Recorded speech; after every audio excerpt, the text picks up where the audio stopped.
اس کے ساتھ اللہ کے محبوب سے محبت اور اللہ کے بندوں سے محبت کرنا، یہ بھی اللہ کی عبادت ہے۔ جس طرح قرآن اور حدیث سے ہمیں جو سمجھ ہوتا ہے اس میں بات واضح سامنے آتی ہے کہ اللہ کی رضا کے لیے جب ہم اللہ کے کسی بندے سے محبت کرتے ہیں اور ہماری نیت فقط صرف اور صرف اللہ کی رضا ہوتی ہے، تو اس کا مقام ہے کسی بات میں کوئی بھی ہم کام کریں جب اللہ کی رضا کے لیے کریں گے تو پھر اس کا اجر و ثواب ہوتا ہے بہت زیادہ ادا کریں گے۔ اس طرح قرآن کریم کے اندر اللہ رب العزت فرماتا ہے کہ نیک بندوں کی خصوصیت بیان کرتا ہے کہ میرے بندے کیا کرتے ہیں، وَيُطْعِمُونَ الطَّعَامَ عَلَىٰ حُبِّهِ مِسْكِينًا وَيَتِيمًا وَأَسِيرًا، کہ میرے بندے میری محبت میں يُطْعِمُونَ الطَّعَامَ عَلَىٰ حُبِّهِ، یعنی اللہ کی محبت میں میرے بندے میری محبت میں یتیم، قیدی، کمزور، مساکین، غرباء کو کھلاتے ہیں، کھانا کھلاتے ہیں۔ يُطْعِمُونَ الطَّعَامَ عَلَىٰ حُبِّهِ مِسْكِينًا وَيَتِيمًا وَأَسِيرًا، یعنی مسکین کو، یتیم کو، قیدیوں کو کھانا کھلاتے ہیں، اور ان کی نیت کیا ہوتی ہے، انما نطعمکم بوجہ اللہ، کہ ان کا مقصد کیا ہوتا ہے کہ ہم اگر کھانا کھلا رہے ہیں تو فقط اللہ کی رضا کے لیے کھلا رہے ہیں۔ نطعمکم انما نطعمکم بوجہ اللہ، اللہ کی رضا کے لیے کھانا کھلا رہے ہیں۔ ولا نريد منکم جزاء ولا شکورا، اور ہم تم سے کوئی جزا، کوئی بدلہ، کوئی اس کا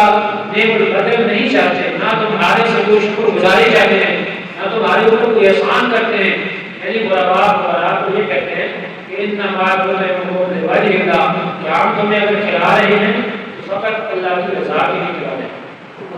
اور اس کے اندر ہمارا کوئی مقصد نہیں ہے اس کے علاوہ۔ اور ولا نريد منکم جزاء ولا شکورا، اور ہمارا تم سے نہ تو کوئی بدلے کا ارادہ ہے اور نہ تم سے کوئی احسان ہم تمہارے اوپر کرنا چاہتے ہیں، بلکہ اگر کھانا کھلاتے ہیں تو ان کے اندر ہماری نیت فقط یہ ہے کہ ہم اللہ کی رضا چاہتے ہیں۔ تو اللہ کی رضا کے لیے اگر انسان کوئی کام کرتا ہے تو اس کا مقام ہی کچھ جدا ہے، بلکہ اللہ رب العزت کے پیارے حبیب کی حدیث سے ہمیں پتہ چلتا ہے کہ بندہ مومن کا ہر کام اللہ کی رضا کی وجہ سے، جو بھی ہم کام کریں، اگر ہم ایک دوسرے کے ساتھ ملاقات کرتے ہیں، محبت کرتے ہیں، ایک دوسرے کے ساتھ سلام دعا ہے، اس کے اندر بھی ہماری نیت یہ ہونی چاہیے کہ اللہ تعالیٰ کی رضا کے لیے بندہ مومن سے محبت کر رہے ہیں۔ جس طرح حدیث پاک میں کہتا ہے کہ اللہ تعالیٰ قیامت کے دن فرمائے گا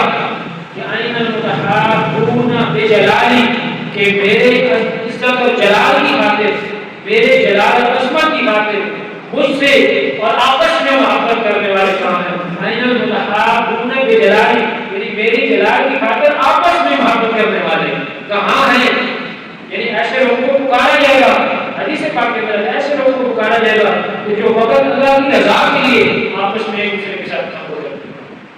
اس دن اللہ رب العزت فرمائے گا کہ اے المتحابون بجلالی، کہ میرے جلال کی خاطر، میری عظمت کی خاطر، میری عبادت کے لیے، میری رضا کے لیے آپس میں محبت کرنے والے کہاں ہیں؟ تو جب وہ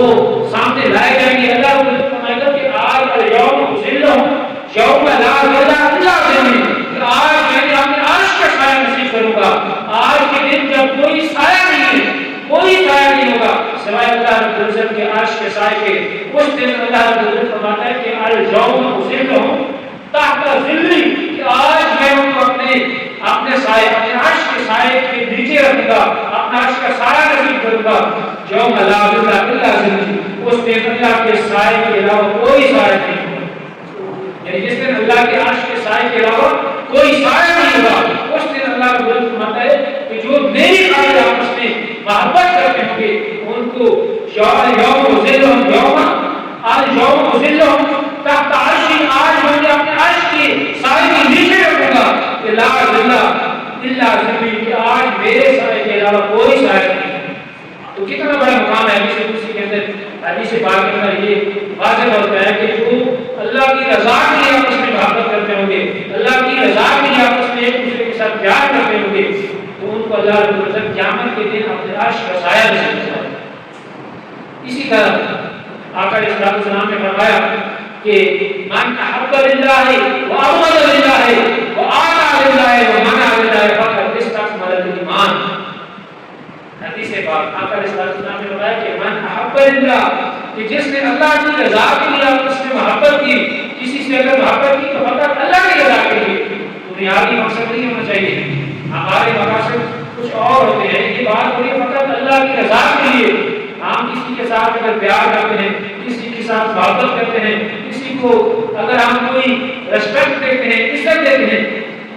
تو ہم دل میں اپنے جھانکے تو ہم کسی کے عہدے کی وجہ سے اس کی عزت کرتے ہیں. کسی کے ساتھ اگر پیار کرتے ہیں تو اس کے مقام کی وجہ سے، اس کے پیسے کی وجہ سے، اس کے معاشرے کے اندر مقام کی وجہ سے، یا کوئی اس کے ساتھ ہمارا لالچ وابستہ ہوتا ہے، کوئی بات ہوتی ہے، کسی عہدے دار کو ہم اس لیے ریسپیکٹ دیتے ہیں، عزت کرتے ہیں کہ یہ بڑا آدمی ہے، اس کے پاس اقتدار ہے، یہ حاکم ہے، یہ عہدے دار ہے، پولیس کے اندر کوئی ملازم ہے تو اس کے ساتھ ہم دوستی بنانے کی کوشش کرتے ہیں، یہ ہمارے کام آئے گا. اسی طرح کہیں بھی کوئی اگر ہے تو ہم اپنے مقاصد کے لیے ان کے ساتھ تعلقات استوار کرتے ہیں، ذاتی مقاصد کے لیے، ذاتی کام کے لیے. لیکن یہاں پہ بات ہو رہی ہے کہ اگر کسی کے ساتھ کوئی محبت کرے تو فقط اللہ کی رضا کے لیے، اللہ کی رضا کے لیے اگر ہم کریں گے. کس طرح اللہ کی رضا کے لیے؟ کہ کوئی اگر اللہ کا نیک ہوتا ہے، اللہ کے والد گزار ہے، عالم ظاہر علم دین رکھتا ہے، اہل علم ہے، عالم ہے، کوئی جو اللہ کے دین کے اندر مقام رکھتا ہے، اللہ کی رضا کے لیے ایک اچھا انسان ہے، تو اس کے ساتھ ہم اپنا تعلق استوار کرتے ہیں کہ ہمارا فائدہ ہو جائے گا، دینی فائدہ ہو جائے گا، اللہ کی محبت پیدا ہوگی، اس کی محبت میں جائیں گے تو اللہ کی محبت حاصل ہوگی. پیارا اسلام کا عشق نصیب ہوگا اگر ہماری نیت یہ ہے. تو اگر اس طرح محبت کریں گے تو اللہ کی رضا اگر مقصود ہوگی، فقط ایک ہی ہمارے سامنے مقصد ہوگا کہ اللہ کی رضا. تو من احب للہ، آپ نے بتایا کہ جس نے اللہ کے لیے محبت کی اور ابغض للہ، اللہ کے لیے بغض یا دشمنی رکھی تو اللہ کے لیے. کہ کوئی کافر ہے، انسان اگر نفرت کرے تو کافر سے کرے، یعنی ایسا انسان جو اللہ کو نہیں مانتا، یا کوئی اللہ کی نافرمانی کرتا ہے. کوئی ہمارا مسلمان بھائی بھی اگر کوئی اللہ کی نافرمانی کر رہا ہے، ہم اس کے ساتھ اگر اس سے ٹکراتے ہیں، اس سے تھوڑا سا دور رہتے ہیں، یا ایسی محفل میں جانے سے گریز کرتے ہیں جہاں پہ اللہ کی احکام کی نافرمانی ہو رہی ہے. جس طرح اللہ مختلف ہماری محفلیں ہوتی ہے، راجات کی محفلوں میں کوئی ہمارا عزیز، کوئی ہمارا قریبی ہمیں دعوت دیتا ہے کہ فلاں میوزک شو ہے، وہاں پہ انٹرٹینمنٹ کے پروگرام ہے، آپ تشریف لائیں. کسی شادی میں ایسے پروگرام ہوتے ہیں، ایسے مختلف قسم کی محافل ہوتی ہیں جس کے اندر انسان کی ایمان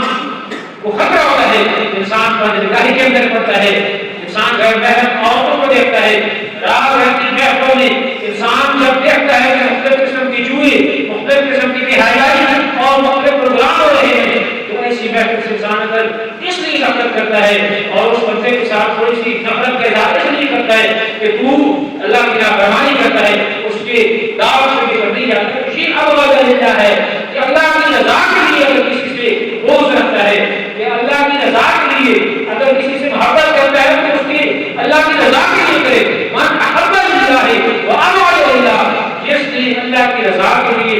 ایک دوسرے سے محبت کی اور جس نے اللہ کی رضا کے لیے، اللہ کے لیے کسی سے بغض رکھا، اور من آتا للہ، جس نے اللہ کی رضا کے لیے عطا کیا، خرچ کیا تو اللہ کی رضا کے لیے کیا، اور من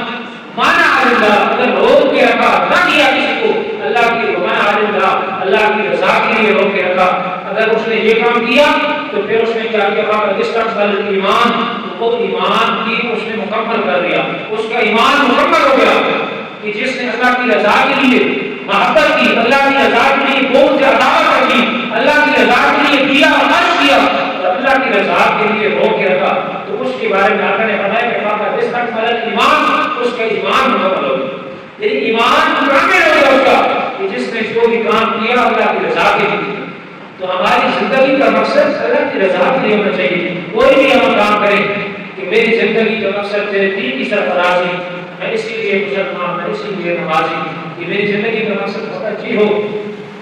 کہ لوز محبت ہو، بے باک صداقت ہو، سینوں میں اجالا کر دل سیرت صورت بھی نہ دے، کہ ہماری محبت ہو تو کوئی لاؤس ہو، کوئی لالچ نہ ہو، کوئی غرض نہ ہو۔ آج تو صورت یہ ہے کہ ہم دین سے بھی اگر محبت کرتے ہیں تو دین کو بھی روزگار کا ذریعہ بنا لیتے ہیں کہ کوئی پروگرام کیا، جس طرح ہمارے معاشرے میں ہو رہا ہے کہ اگر نعت خواں ہے، نعت پڑھتا ہے تو اس لیے پڑھتا ہے کہ پہلے سیکٹری کے ساتھ بڑے بڑے جو انٹرنیشنل اور نیشنل لیول کے ارکان ہیں، اگر اللہ کی رضا کے لیے کام کرے تو کوئی سیکٹری رکھنے کی ضرورت نہیں ہے، کوئی ڈرائیور سے بات کروانے کی ضرورت نہیں ہے، کہیں پہ بھی بیٹھا جاؤ تو چلا جائے۔ لیکن یہاں پہ لاکھوں میں سودے کیے جاتے ہیں، لاکھوں میں، اور پہلے موقعوں کا آتا ہے کتنے لاکھ دیے جائیں گے تو تب ہم کی نعت رسول مقبول صلی اللہ علیہ وسلم پڑھیں گے۔ ایسا عشق مصطفیٰ کہاں سے آئے گا کہ جس عشق مصطفیٰ کی بات کرنے سے پہلے سودا ہو جائے، کہ پہلے لاکھوں میں 5 ہو جائے، وہ عشق مصطفیٰ کہاں گیا؟ کہ سرکار کا ذکر کرنا تھا، کہیں کوئی ہمارے بزرگوں میں سے کسی نے ایسا نہیں کیا، جتنے ائمہ کرام ہوتے ہیں کہیں پہ علماء کی طرح سے پہلے فکس کر کے عام علماء کی خدمت کرتا ہے وہ الگ بات ہے کہ وہ وقت نکال کے آتے ہیں، لیکن جو ہمارے لوگ ایسے ایسے مثالیں ہیں ہمارے معاشرے کے اندر کہ پہلے فکس کر دیا جاتا ہے، خطاب بھی کرنا ہے تو پہلے 50,000 لاکھ روپیہ 1.5 لاکھ پہلے مقا کے اتنے پیسے دیں گے پھر ہم اللہ اس کے رسول کی بات کریں گے۔ اگر اس طرح کام کی ہے تو دنیا کی نہیں کیا ہے، اس نے اللہ کی رضا کے لیے نہیں کیا۔ یہ ثابت کرتا ہے کہ اگر اس نے پہلے پیسے دے دیے تو پھر اس نے پیسے کے لیے کام کیا ہے، اس نے تقریر کی ہے، اس نے نعت اگر پڑھی ہے تو پھر اس نے پیسے کے لیے کیا ہے، اللہ کے دین کے لیے نہیں کیا۔ اگر اللہ کے دین کے لیے، محبت الہی کے لیے، محبت رسول کے اندر کی ہے تو اس کو پیسے کی ضرورت نہیں ہونی چاہیے۔ پیسوں کے ساتھ اتنی محبت نہ ہو کہ بندہ پروگرام بھی اس لیے کرے کہ پھر اتنے پیسے مجھے ملے گی پھر میں پروگرام کروں۔ تو ہمارے معاشرے کے جو حامی ہیں ہمیں اپنی زبانوں میں جاننا چاہیے۔ دیکھیے امام احمد بن حنبل، امام ابو حنیفہ نے کبھی ایسا کیا ہو، ہمارے ائمہ کرام نے ایسا کیا ہو، ڈاکٹر البشری حجویری نے کبھی ایسا کیا ہو، حضور معین الدین چشتی حجویری نے کبھی ایسا کیا ہو، کسی ولی اللہ نے، کسی اللہ والے نے کوئی پیسے کبھی پیسے دے کے کوئی خطاب کیا ہو یا تبلیغ کی ہو یا نہ پڑھی ہو۔ یہ فقط آج کا فیشن بن گیا ہے کہ کوئی بھی کام کرنا ہے، جس طرح ہر چیز کمرشلائز ہو رہی ہے، ہر چیز کمرشل ہو چکی ہے، اسی طرح دین کو بھی کمرشل کیا جانے لگا ہے کہ کوئی بھی کام کیا جائے گا دین کا کام تو وہ بھی پہلے پیسے لے کے۔ عموماً ہماری فیملی یہ ہمارے اہل سنت والجماعت کی یہ فہمی ہے کہ جو غلط بات ہے اس کو غلط کہنا چاہیے، کہ پہلے پیسے لے کے کوئی خطاب کرتا ہے، کوئی نعت کرتا ہے تو یہ اس طرح نہیں کرنا چاہیے۔ اگر پہلے پیسے مقابل تلاوت کرتا ہے تو اس کو بھی علماء نے منع فرمایا۔ ہاں خدمت کرنا، جو دین والے جو دین کے لیے جنہوں نے اپنے سبیت کیے ہوئے اپنے آپ کو اس مقصد کے لیے دن رات اگر دین کی خدمت کریں، مدارس کے اندر طلباء ہیں تو ان کی خدمت کرنی چاہیے اور کوئی فکس نہیں کرنا چاہیے۔ ان علماء کی حکم یہ ہے کہ وہ قرآن جات ہیں، علماء ہیں، ناخوان ہیں، وہ فکس کر کے نہ آئیں بلکہ اللہ کے دین کی خاطر وہ پہنچے جہاں بلایا گئے۔ ہاں لوگ ان کی خدمت ویسے بھی کریں گے، اگر خدمت کتنی بھی ہو جائے تو اس پہ ناراضگی نہ چاہیے، نیت فقط اللہ کی رضا کے لیے ہونا چاہیے، کیونکہ آقا نے جب بات فرمائی کہ من آتا للہ ومنع للہ، اور جس نے اللہ کے لیے محبت کی، من احب للہ وابغض للہ ومن آتا للہ ومنع للہ فقد استكمل الایمان، کہ جس نے اللہ کی رضا کے لیے محبت کی، جس نے اللہ کی رضا کے لیے بغض رکھا، کسی کے ساتھ عداوت کے لیے اللہ کی رضا کے لیے کی، اور کسی نے اگر اللہ کی رضا کے لیے اگر نماز پڑھی ہے، دین کی خدمت کی ہے، کوئی بھی کام کیا ہے، اللہ کی رضا فقط مدور نظر ہونا چاہیے۔ اور اگر ہم ایک دوسرے کے ساتھ محبت اللہ کی رضا کے لیے کرتے ہیں تو اس کا مقام بہت زیادہ ہے۔ اللہ رب العزت کے پیارے حبیب علیہ السلام نے فرمایا کہ واجبات، کہ اللہ کو حضرت فرماتا ہے کہ واجبات محبتی للمتحابین فیہ، کہ میری محبت ان کے لیے واجب ہوگی جو فقط میری رضا کے لیے آپ سے محبت کرتے ہیں۔ واجبات محبتی للمتحابین فیہ، کہ جو میری رضا کی خاطر آپس میں محبت کرتے ہیں ان کے لیے میری محبت واجب ہوگی۔ اللہ اکبر،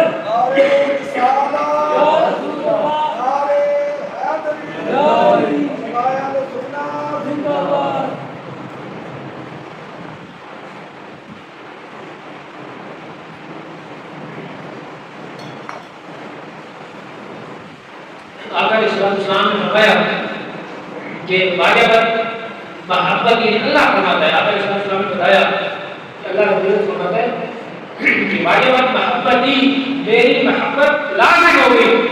میری محبت واجب ہو گئی کہ دل متحابین فیہ، جو میری رضا کی خاطر آپس میں ایک دوسرے کے ساتھ محبت کرتے محبت ایک دوسرے کے ساتھ ہے، پیار کرتے ایک دوسرے کے ساتھ. جیسے ہم مسجد کے اندر اکٹھے ہوتے ہیں اور ہم ایک دوسرے کے روزانہ دیکھتے ہیں، لیکن ہمارا حال یہ ہے کہ ہمیں پتہ ہی نہیں ہے کہ ہم ایک دوسرے کے نام کو بھی پتہ نہیں کہ یہ کون ہے، یہ کہاں سے ہے، کیا کرتا ہے.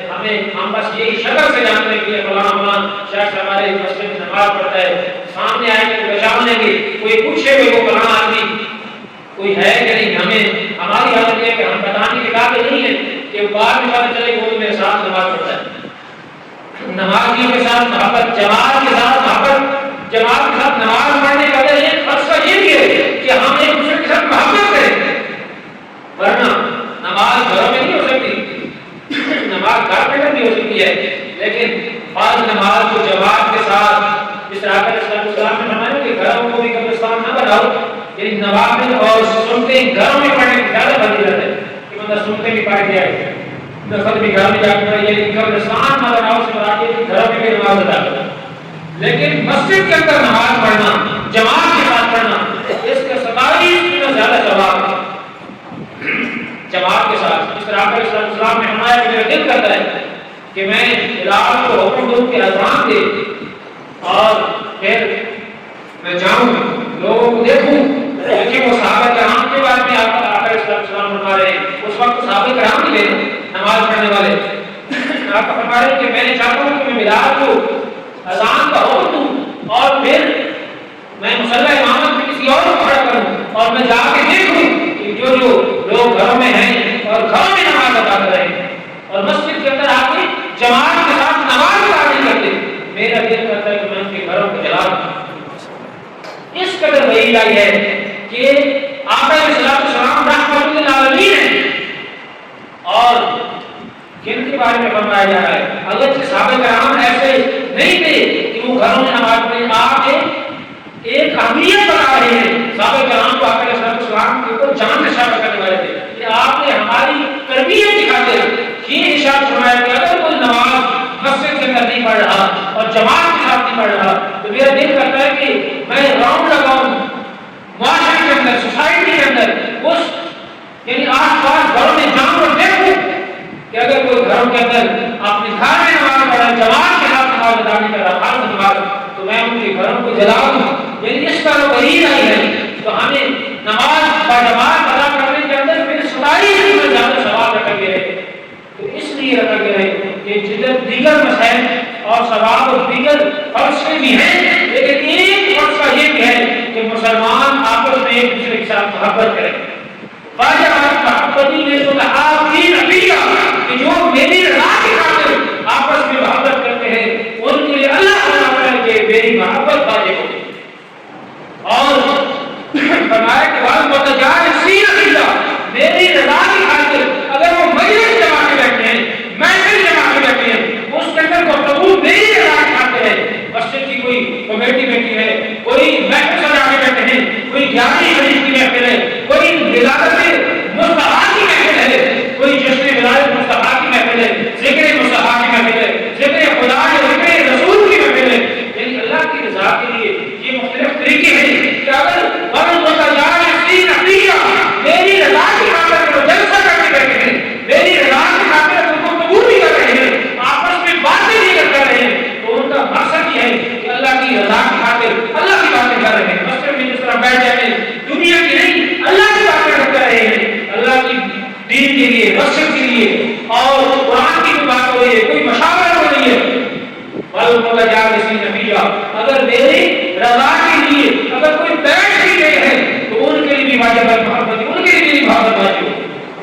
والمتباعدین فیہ، اور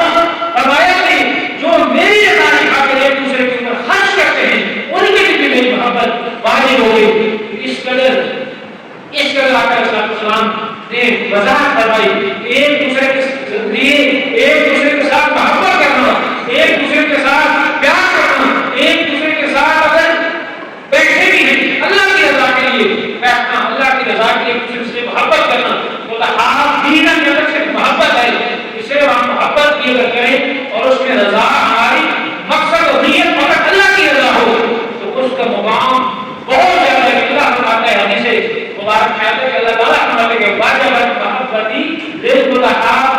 حجا والمتجانسین حجا والمتبادلین حجا، کہ ان کے لیے میری محبت واجب ہوگی جو میری خاطر آپس میں محبت کرتے ہیں، جو میری خاطر محفل سجا کے رکھتے ہیں، جو میری خاطر ایک دوسرے کے اوپر خرچ کرتے ہیں۔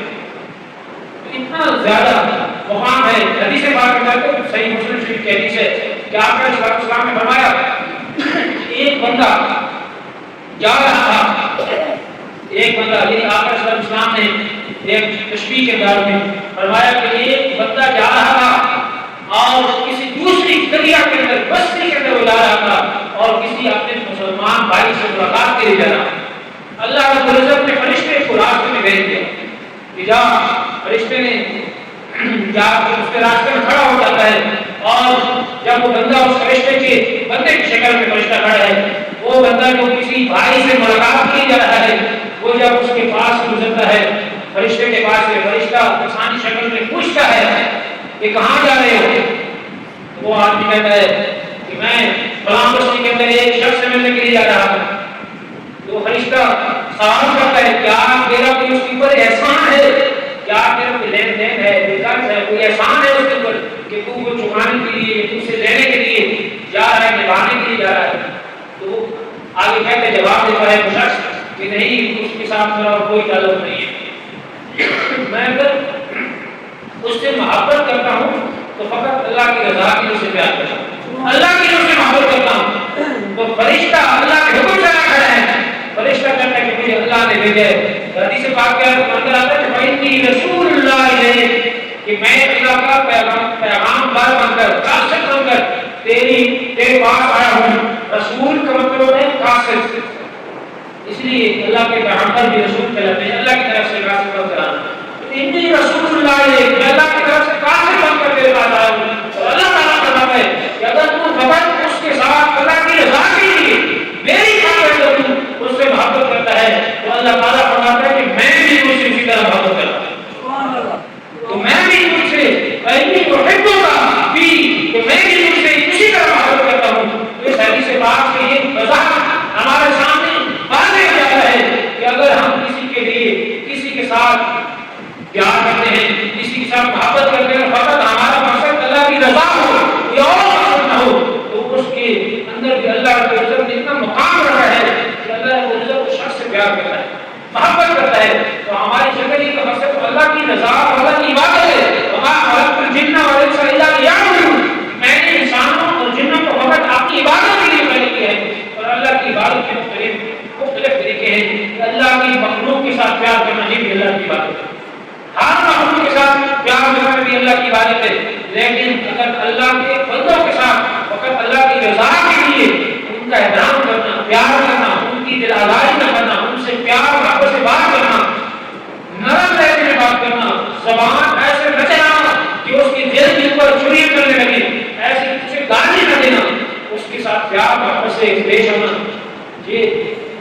صدقہ بھی ہے اور اللہ رب العزت کو بہت پسند ہے۔ ہمیں اسلام کی محبت سے کہتا ہے، جس طرح کسی بات میں من لم یرحم صغیرنا ولم یوقر کبیرنا فلیس منا، کہ جو چھوٹوں پہ شفقت نہ کرے، بڑوں کی عزت اور توقیر نہ کرے، ادب اور احترام نہ کرے، آپ نے فرمایا تو ہم میں سے نہیں، اسے آقا صلی اللہ علیہ وسلم امت سے بھی نکال دیا۔ لیکن ہم نے کبھی غور کیا کہ ہم اس طرح چھوٹوں کے اوپر کتنی سختی کرتے ہیں، چھوٹوں کے ساتھ پیار کرنا یہ بھی اسلام کی نمایاں خصوصیات میں سے ہے۔ بڑوں کے ساتھ عزت کے ساتھ پیش آنا، چھوٹوں کو چاہیے کہ بڑوں کا ادب اور احترام کریں۔ آج کل چھوٹے بڑے تیز بنتے ہیں کہ میں نے بڑے کو ڈال لگا لیا، باپ کو بھی، ابو کو بھی ڈال لگا لیا، اور میں نے اسے فریب دے دیا کہ استاد کو ڈال لگانا، یہ ادب کے خلاف ہے کہ چھوٹوں کے لوگوں میں کہ بڑوں کا ادب اور احترام کریں، اور بڑوں کے لوگوں میں کہ پیار اور شفقت کے ساتھ چھوٹے کے ساتھ پیش آئیں۔ پیار نہیں، مار نہیں، پیار نہیں، جو پالیسی سکولوں میں آئیے، اس کے اندر بھی یہ فرق ہے کہ جتنا زیادہ کسی کے اوپر سختی کریں گے اتنا زیادہ اس کے اندر نفسیاتی مسائل پیدا کریں گے، اس کی صلاحیتیں کریں گے۔ وہ بچے اگر گھر کے اندر اس کو زیادہ مار بھی پڑے، زیادہ جو ایک معقول ہے کسی مقصد کے لیے، تو وہ ایک معقول حد تک اس کی بھی اجازت ہے۔ جس طرح آپ نے فرمایا کہ 7 سال کا بچہ ہو جائے تو اس کو نماز میں کہو، تو اگر 10 سال ہو جائے اتنا پیار نہیں دینا چاہیے کہ پھر وہ نماز میں سے نہ پڑھے، پھر 10 سال ہو جائے تو اسے مار کے تھوڑی سی سزا دے کے نماز پڑھا۔ اتنی سزا کو اجازت ہے، لیکن بے جا سزا دینا، زیادہ جسمانی تشدد کرنا، اس کی کوئی اجازت نہیں ہے۔ اور ہمیں ان اصولوں کو اگر جو اسلام کے اصول حقیقت میں اگر ہم کرا ہوں تو ہمارے معاشرے کے اندر بڑی سکون، پیار، محبت اور ایک دوسرے کے ساتھ ریسپیکٹ اور محبت، ایک دوسرے کے ساتھ ہمارے جنم کے معاشرے کے اندر سکون آئے گا اور ایک دوسرے کے ساتھ محبت پیدا ہوگی اور معاشرہ خوبصورت ہوگا۔ اس لیے ہمیں ان اصولوں کو پر عمل کرنا چاہیے۔ اور